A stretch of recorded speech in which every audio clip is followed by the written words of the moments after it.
So tell me, what is the idea? Okay, now the idea is that I'm going through 3 parts of a transformation. Well, the first part is in my current condition. Okay, I would consider myself to be fit. And the second part is where I get fat on purpose. And I'm talking about, well, I just say right now my body weight is 95 kilograms. I weigh 95 kilograms. My fat percentage is about 13 to 14%. So that's me right now. In the next phase where I get fat, I'll go to something about 100 kilos and more. Okay, maybe 110, 120, doesn't matter. The idea is just to get really fat as possible. As fat as possible. Yeah. Okay. Yeah. And what is the reason why you want to become as fat as possible? Okay. Now that actually goes into why I'm actually doing this whole thing. Now there are actually 2 reasons. But I'll start with the first reason. It's actually a short story. Yeah, let's do it. Okay, so there was a day when I was sitting in the bus stop with a friend of mine. Okay, now this friend of mine is really overweight. So he was telling me that he's having problems socializing because of his weight.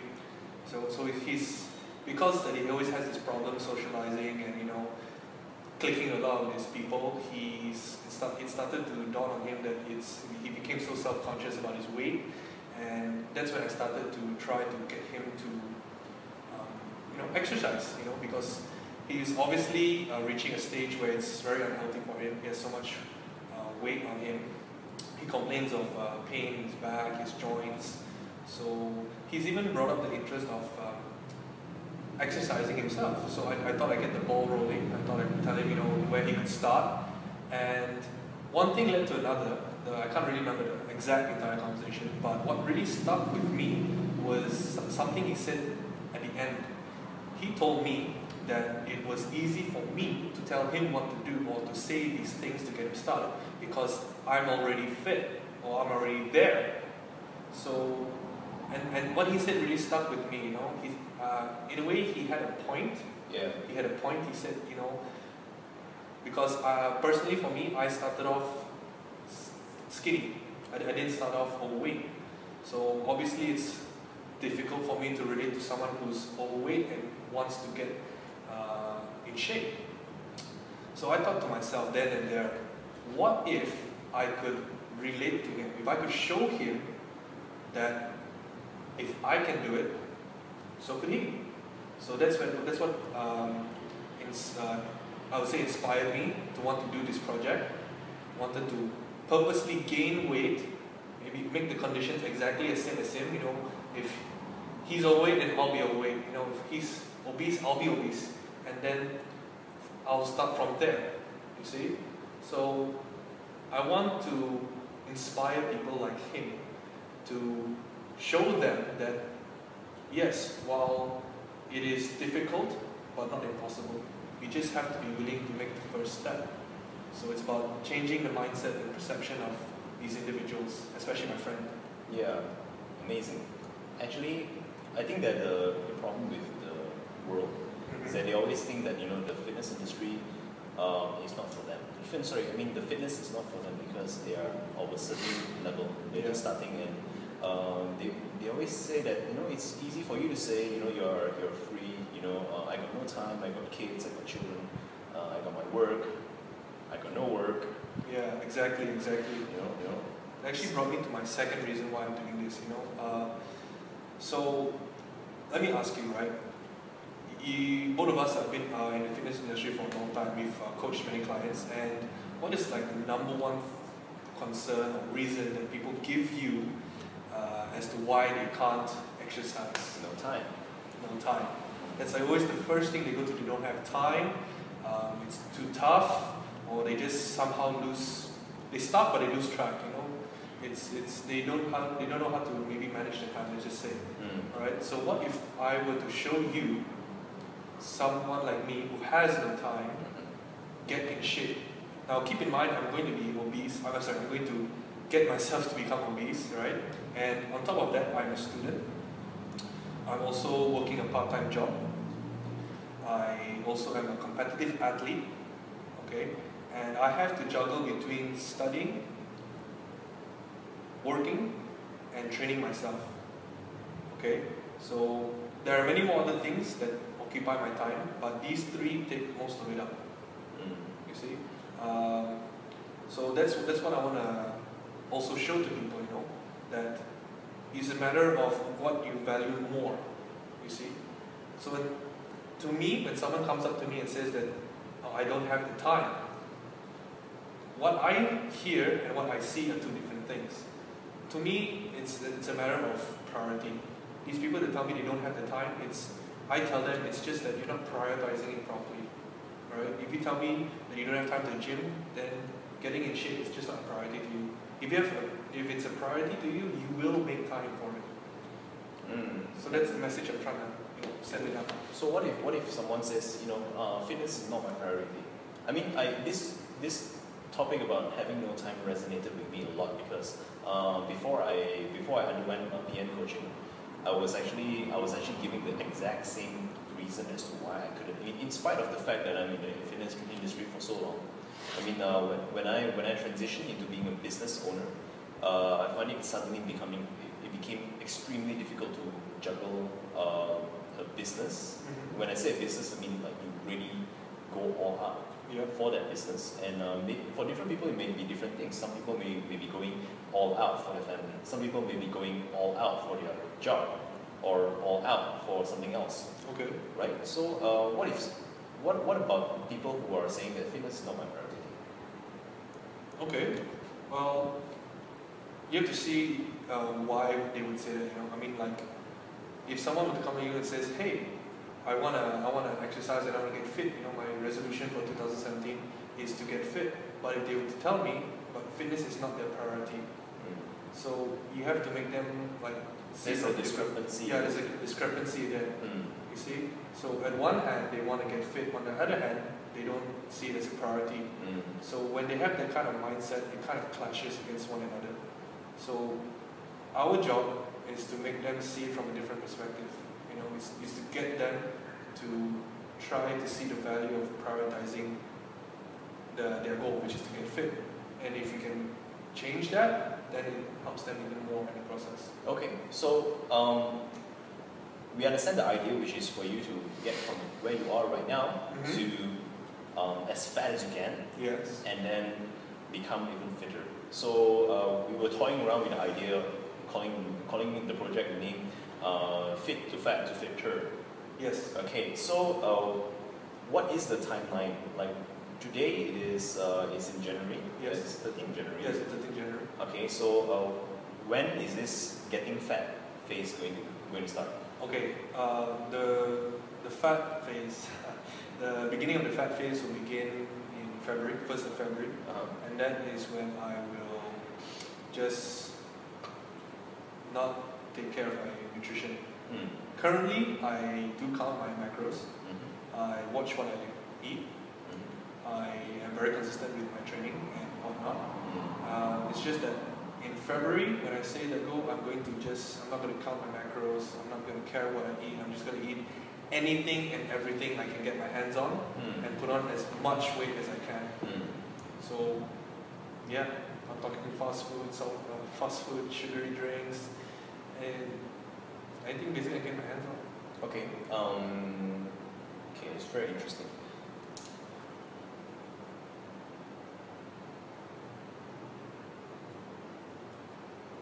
So yeah, I think that's basically getting the fat stage.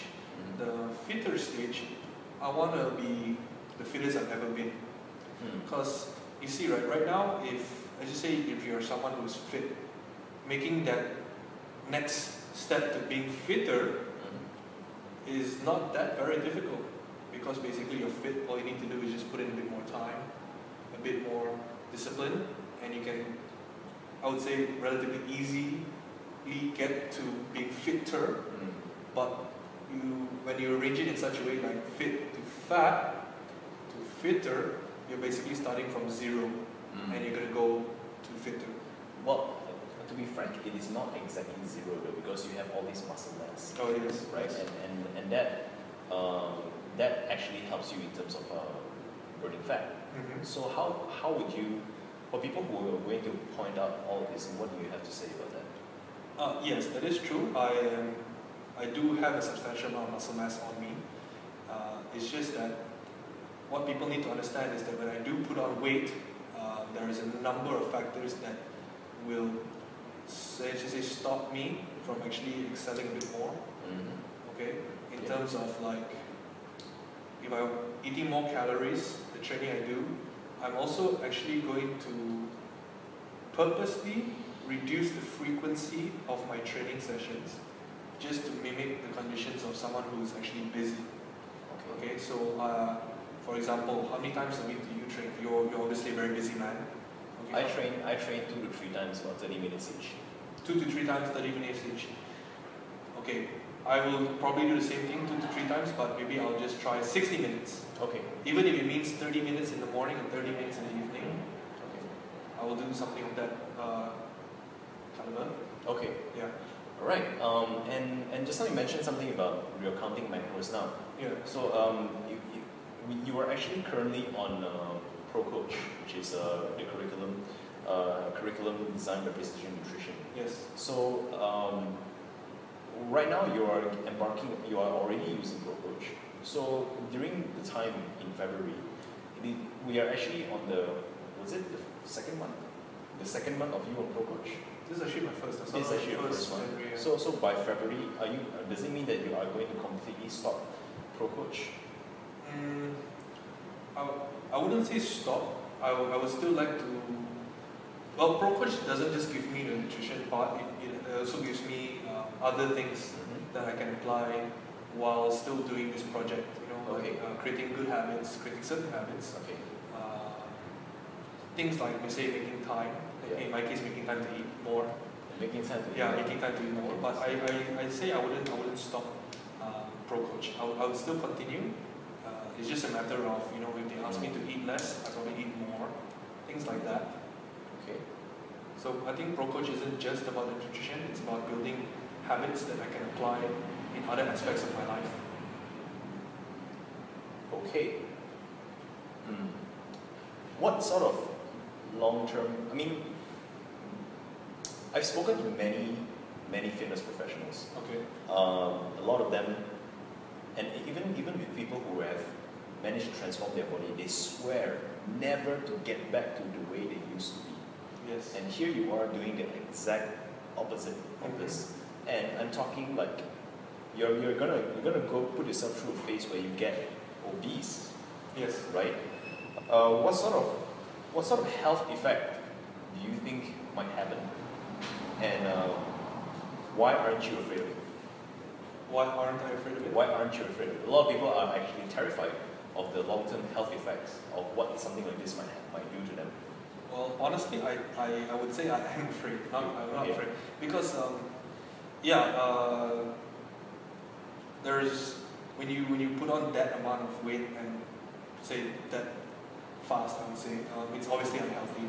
Even if you took a very long time and put on that weight, nonetheless, remaining in that particular situation or weight is not healthy. You know, being obese has numerous health bad health conditions that come in: high cholesterol, high blood sugar, diabetes, all this joint pain, back pain, muscle aches here and there, trouble breathing, going up the stairs. Now, because it terrifies me so much, like going from someone who's relatively healthy and going to that particular stage, it makes me want to do it even more. It makes me want to experience what it's like to actually be in the shoes of someone else. So this can further help me relate to them even more. If like they tell me, hey, I have trouble walking up 5 flights of stairs, and when I get fat, I tell them the same thing. Yeah, I was like breathing really heavy. So all this, the good, the bad times, they make it much more easier to relate to other people. Right. And the dangers are real, the risks are real, the negative health effects are real. Now, if you're gonna do this anyway, I'm sure one of the burning questions is like, if you're gonna do this anyway, why don't you just not train at all? That's a good question, actually. Well, training for me is I definitely I'm going to do this project to gain weight, but I'm also a competitive powerlifter, an athlete. I wouldn't want my skills that I've acquired from years and years of training to actually just go to waste. So I would still like to keep some of it, although the frequency may not be very high. I still have things to prepare for. I still have certain, say, competitions to prepare for. So I have a duty and responsibility to myself to actually perform at these competitions. Okay. Yes. Okay. Just now you mentioned about joint aches, back aches, Yeah. associated with obesity. Yeah. Do you really foresee yourself having these issues? That's actually, well, for me right now, because I've trained my body in such a way that that my joints are strong, my muscles are strong, so it can support my weight. As I progressively get heavier and heavier, if I lower down the frequency of my training, perhaps yes, I may encounter some sort of joint pain, back pain. These kind of conditions will happen when the body is being stressed too much by too much weight of the individual. So when the joints can't support its weight, that's when the problem starts arising. So whether I foresee myself getting these kind of problems, it's a yes and no. How much do you weigh? I weigh 95 kilos. And how heavy do you think you will weigh at the end of your, let's call it bulking? Yeah, it's going up. I've given myself 3 to 4 months. Yep. And whatever weight I hit, I'll hit. But ideally, I want to be like 100 and, let's say I'm aiming to put on 30 kilos. Okay. If that's possible. How heavy is your friend? My friend is 127 kilos. Let's just round it off. 127 kilos. Yeah. Right, so about 130 kilos, that's the aim. Yeah, more or less. Okay, so the overriding message about this project is that you can get into a state of being fit regardless of where you are. Yeah. Okay, so even though you already have substantial muscle mass, yeah, and even though you already have, you're already going to continue working out, yeah, 2 to 3 times a week, even though at a reduced frequency and a reduced duration. It just means that, correct me if I'm wrong, it just means that you are going to be able to get there sooner, but it doesn't mean that it is impossible for someone who is completely obese, completely out of shape, right?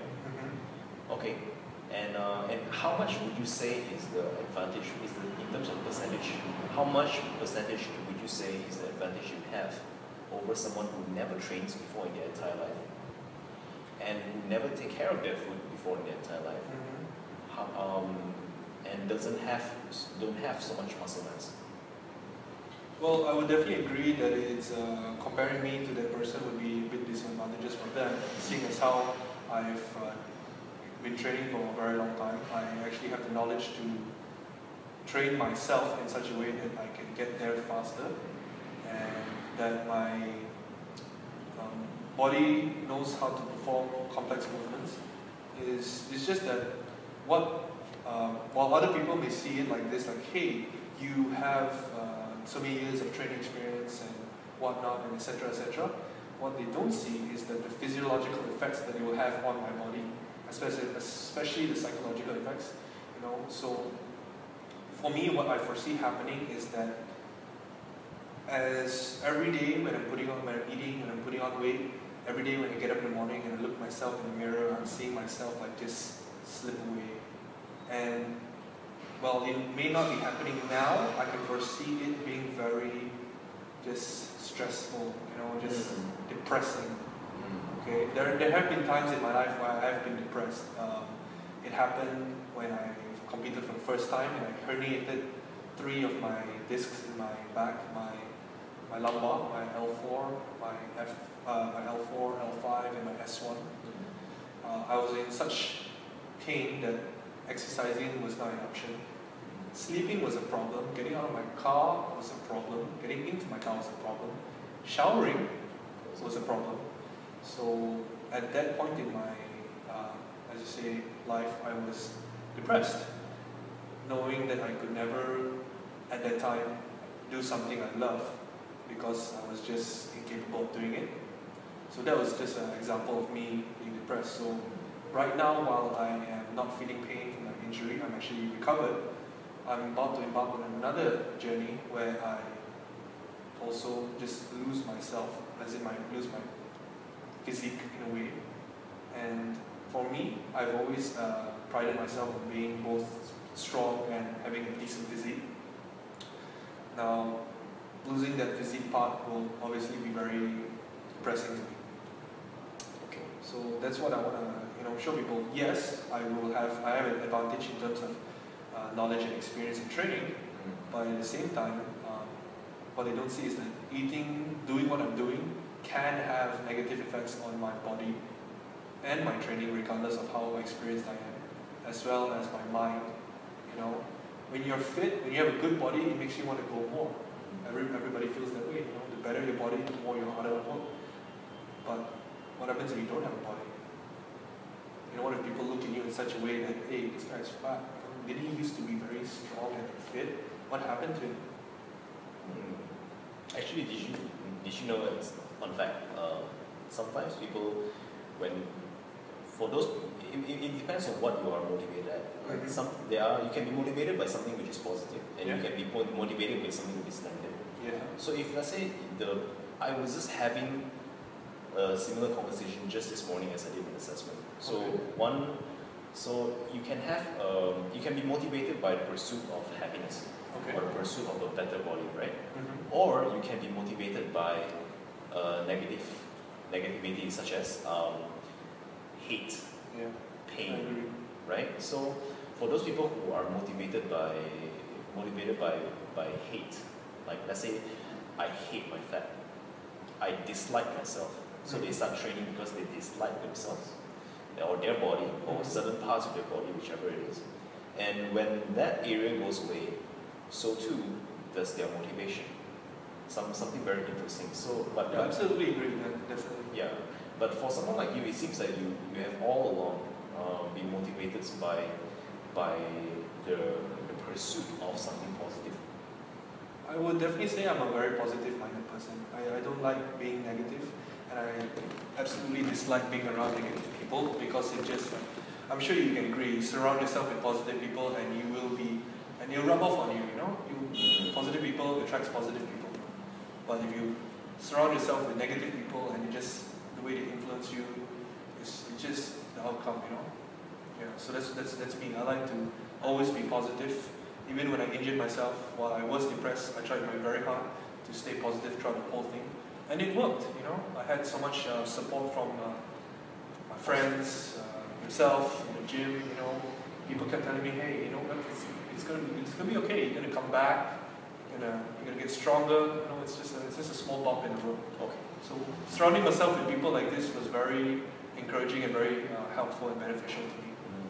And what about those people who are obese and don't have an environment of positive people?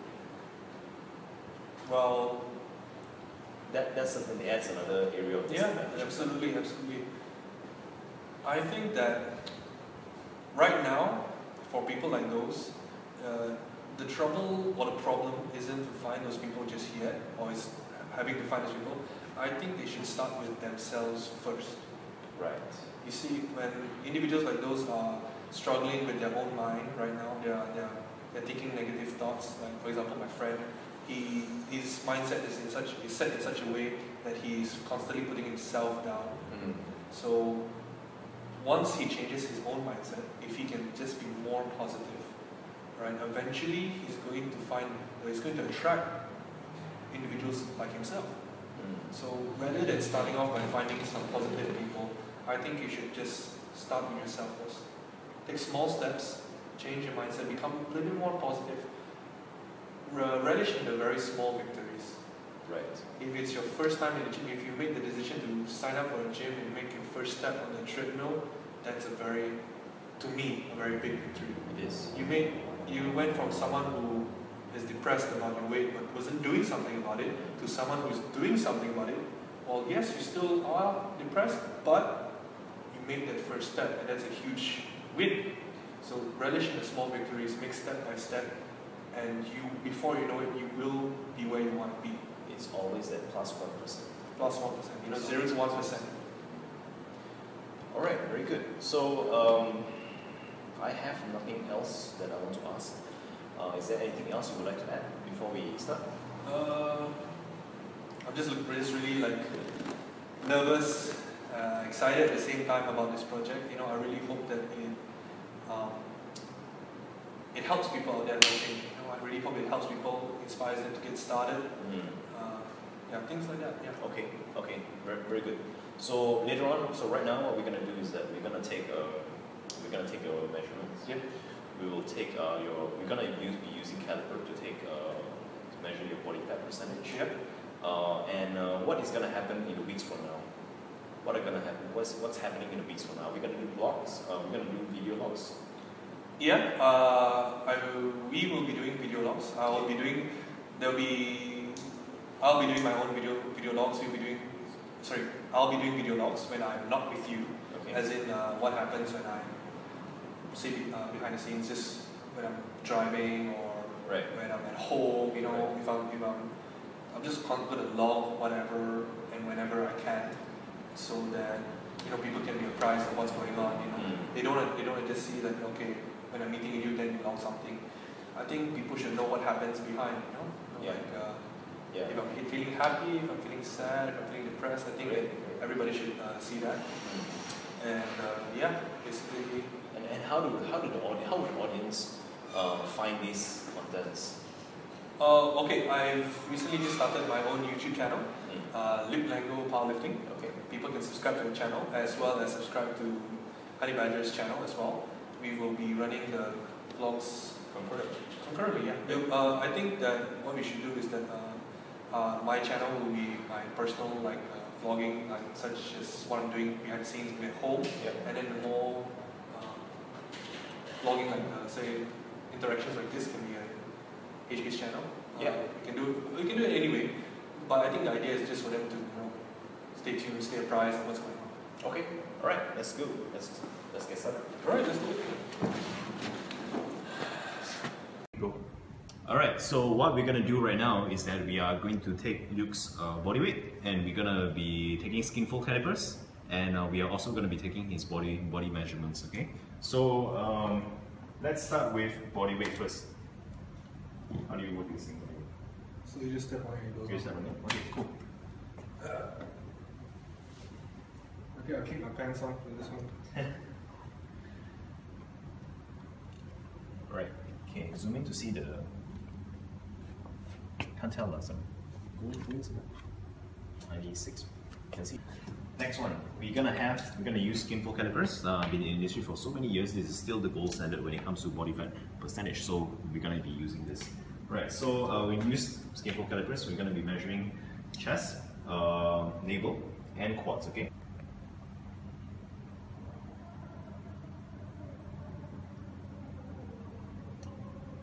Yes. Accurate? Yeah, yes, I forgot to use this function. What's the function for? Because you cannot be pressing too hard. Oh. So it's actually 10 mm only. Because you gotta press hard enough so that this one actually goes in. Right? So that's the way it goes. Okay. Right, let's do navel again.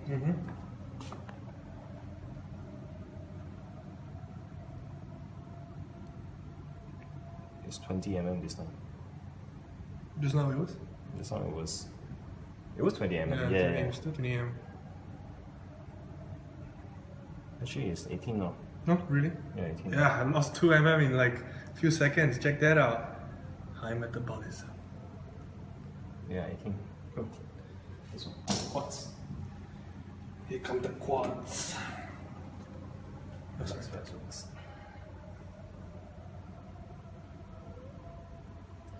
$16.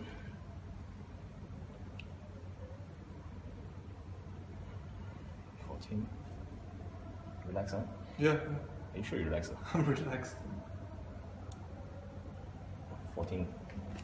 Done. Okay, cool. Right. Okay, next. Okay. Okay.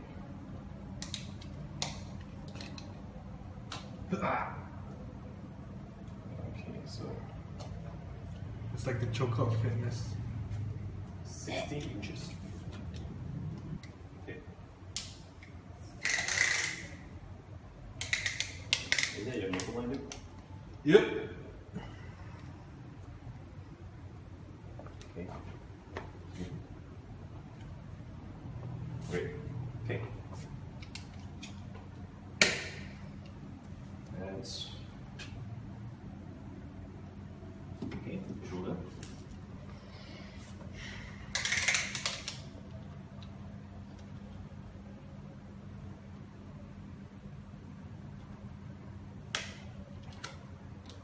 Okay, turn around. Slowly. Okay.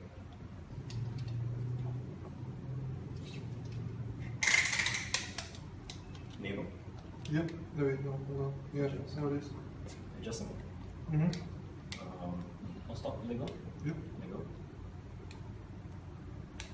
Okay. Okay, turn around.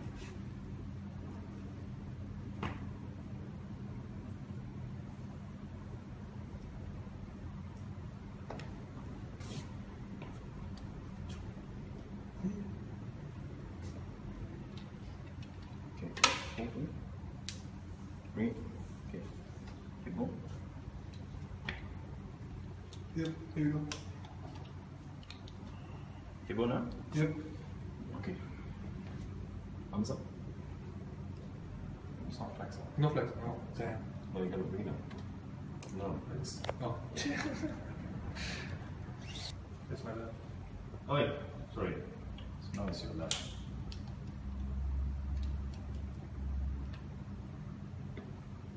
Okay, let's try this again. Go in. Now, here, here. Right.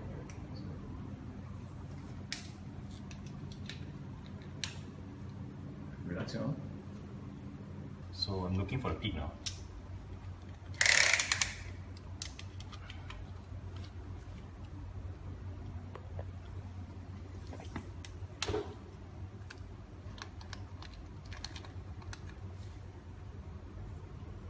Okay.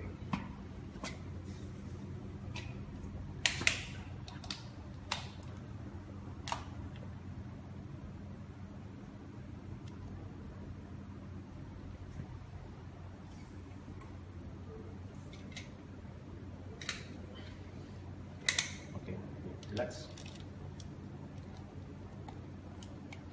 Oops.